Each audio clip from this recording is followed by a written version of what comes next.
Bundesimage. Yves Mavambo Bundesimage, HD haute définition. Seigneur, je vous salue tous et toutes au nom de Jésus. Nous sommes arrivés au temps de Noël et je me retrouve dans le studio de Bundesimage que je remercie sincèrement pour cette invitation. Je suis venu devant vous aujourd'hui pour faire un petit partage, une petite exhortation concernant ce moment ce temps de fête, une fête chrétienne qui est célébrée partout dans le monde, dans toutes les familles chrétiennes.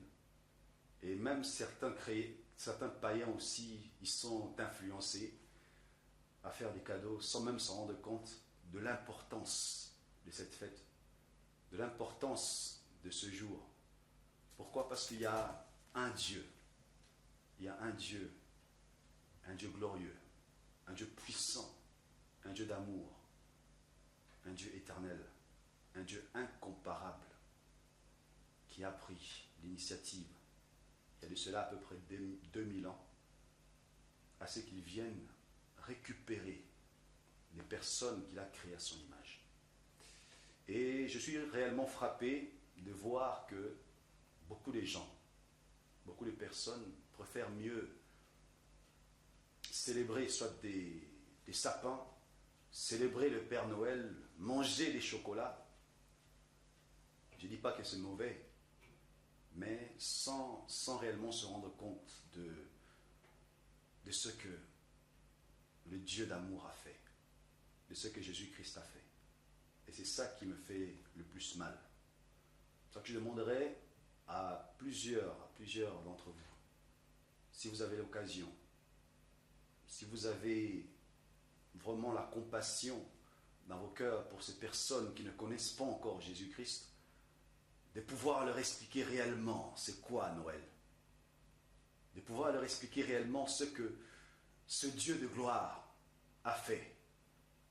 C'est vrai que nous étions tous des pécheurs, nous étions tous des condamnés à mort, des personnes qui n'avaient même pas accès à la présence magnifique de ce Dieu d'amour. Pourquoi? Parce que la Bible nous dit dans Romains que tous ont péché, sont privés de la gloire de Dieu. Nous étions privés de sa gloire, privés de son amour, privés de sa grâce, de sa bonté.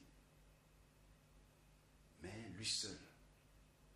lui seul, par cette grâce merveilleuse, par cette grâce si grandiose, si étonnante, nous a encore voulu, encore accepté de nous avoir auprès de lui.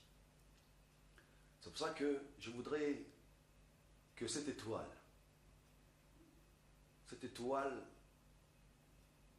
puisse se lever dans vos cœurs. L'étoile brillante du matin.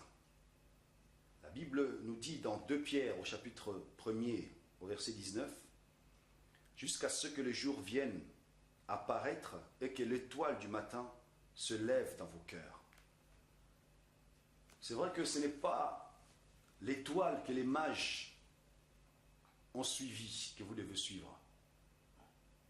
Parce que l'étoile que les mages ont suivie, cette étoile les a amenés où se trouvait l'enfant Jésus, où se trouvait le sauveur de l'humanité, où se trouvait celui qui était venu pour nous racheter. Mais la Bible dit ceci, qu'à tous ceux qui l'ont reçu, à tous ceux qui croient en son nom, il leur a donné le pouvoir de devenir enfants de Dieu. C'est-à-dire que toi et moi, qui avons reçu ce Dieu, qui avons reçu, accepté dans notre cœur, à cœur ouvert, Jésus-Christ, il vient habiter en nous, à travers son esprit. Lui, en étant sur terre, il était le consolateur. En étant parti, quand il est redescendu, il a dit qu'il vaut mieux que je m'en aille pour que le consolateur vienne. Il était le premier consolateur sur la terre. Et là, on voit le deuxième consolateur, le Saint-Esprit, qui habite en nous. Le Saint-Esprit de Dieu qui répond au nom de Jésus-Christ. Et cet esprit-là c'est l'étoile du matin que nous appelons aussi Jésus-Christ. Cette étoile du matin doit se lever en nous. Doit se lever en nous. Parce que c'est lui seul qui nous montrera la voie. C'est lui seul qui pourra nous communiquer réellement la volonté de Dieu. Tout chrétien qui a accepté Jésus-Christ dans sa vie a une étoile dans son cœur. Cette étoile-là te guide. Pourquoi? Cette étoile-là, ce n'est pas une étoile muette. C'est une étoile qui parle. C'est une étoile qui te montre le chemin à suivre. C'est une étoile qui t'emmène vers ta destinée, bien-aimé. Les mages, ils avaient une destinée. Ils ont regardé une étoile. Ils l'ont suivie. Ils ont passé par des chemins, par de multiples chemins. Cette étoile les a amenés premièrement vers Hérode.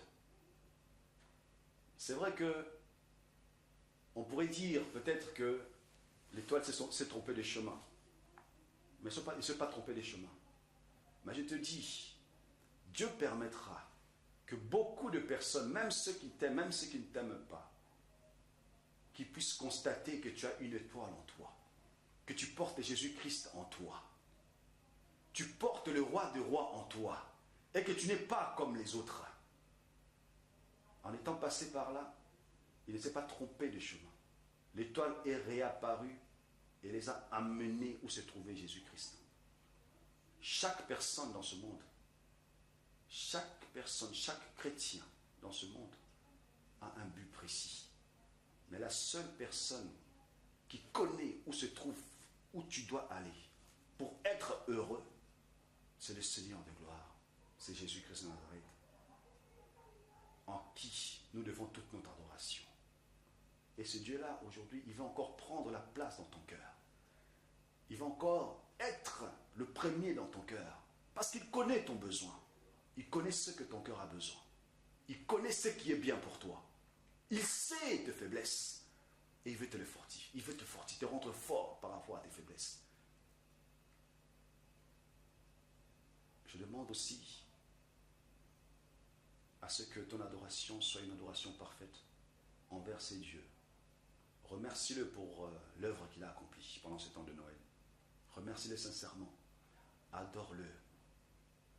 Je voudrais annoncer un message à toute personne qui s'appelle chrétien.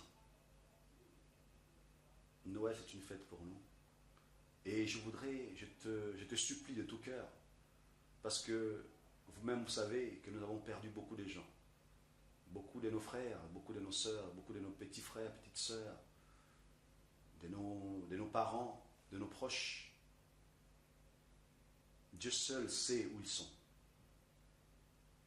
Mais je vais te dire une chose, que celui qui ne reçoit pas Jésus-Christ dans sa vie, la mort viendra le surprendre comme un voleur, et son éternité sera atroce. C'est seul Jésus-Christ qui est le vrai chemin, la vérité et la vie. C'est lui seul qui est le seul chemin qui amène au paradis. Ce n'est pas une légende, ce n'est pas un mythe, c'est une vérité. Alors je te supplie, quand tu vas prêcher, ça c'est un appel que je lance à toutes les personnes qui m'écoutent. Si tu n'as pas encore reçu Jésus-Christ dans ta vie, bien-aimé, c'est encore le moment aujourd'hui de le faire, parce qu'il n'est jamais trop tard.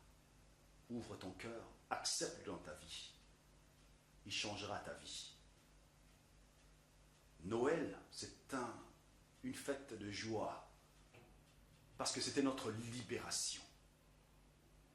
Noël doit se fêter tous les jours, bien-aimé, dans la vie de chaque chrétien. Et chaque chrétien doit évangéliser Noël. Pourquoi? Parce que c'est Dieu qui a pris la décision de venir encore rechercher l'homme. Alors toi qui vas évangéliser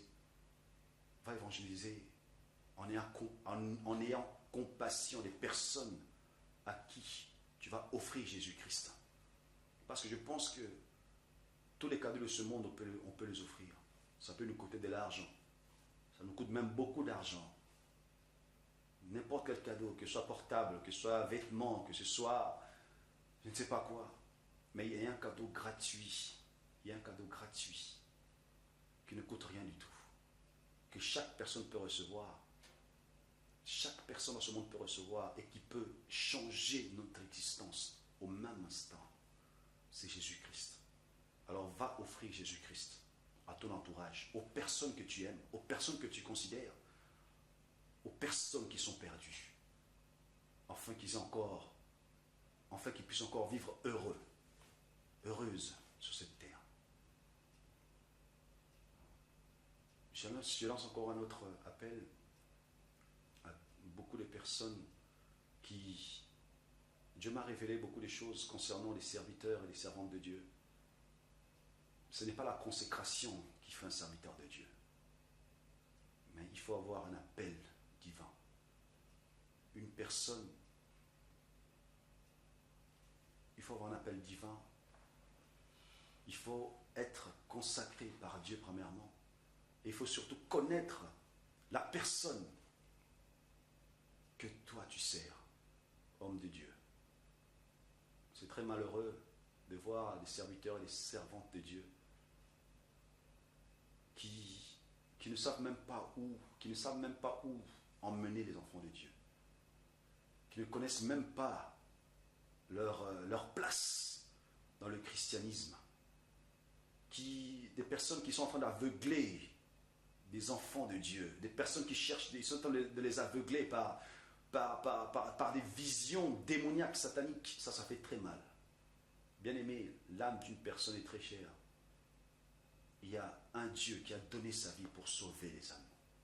Alors toi qui m'écoutes, si tu sais que tu n'es pas appelé à œuvrer pour l'œuvre de Dieu, tu n'es pas appelé à réaliser une mission, tu n'as pas de vision ni de message de la part du Seigneur lui-même, parce que c'est lui le patron. Il doit se révéler à toi pour être consacré à le servir. Si tu ne l'es pas, bien aimé, arrête tout de suite. Arrête tout de suite. Parce que les âmes que tu es en train d'encadrer, tu ne sais pas où les amener. Et ta vie est en danger par rapport à ça. Bien aimé, pendant ce moment de Noël, je vous souhaite de tout cœur, vraiment de tout cœur, à vous et à votre famille, de bonnes fêtes de fin d'année, d'être heureux, que toutes les bénédictions de notre Seigneur Jésus-Christ soient avec vous, descendent sur vous, que vous puissiez encore vivre sa main. Toi qui es malade, toi qui m'écoutes, je déclare ta guérison au nom de Jésus-Christ. Toi qui montes la paix dans ton cœur, je t'accorde la paix dans le nom de Jésus, parce qu'il te donne la paix que le monde ne peut donner. Toi qui me vois, sache que ce Dieu-là t'aime plus que tout. Il veut seulement que tu t'approches de lui. Alors ouvre-lui ton cœur. Ouvre-lui ton cœur, parce qu'il a besoin de toi. Je vous remercie sincèrement d'avoir suivi cette exhortation et j'espère que ça vous est vraiment parvenu et ça vous a vraiment touché. Et je vous invite aussi cordialement à venir participer à nos cultes tous les dimanches à Cologne, à Moltkestrasse, numéro 79. Nous commençons de 10h30 à 13h. Et je serais vraiment heureux de vous avoir parmi nous. Alors, de très bonnes fêtes encore une fois. Et pour la nouvelle année, plein de bonnes choses de la part du Seigneur. Et que Dieu vous bénisse. Bundesimage. Yves Mavambo Bundesimage HD haute définition.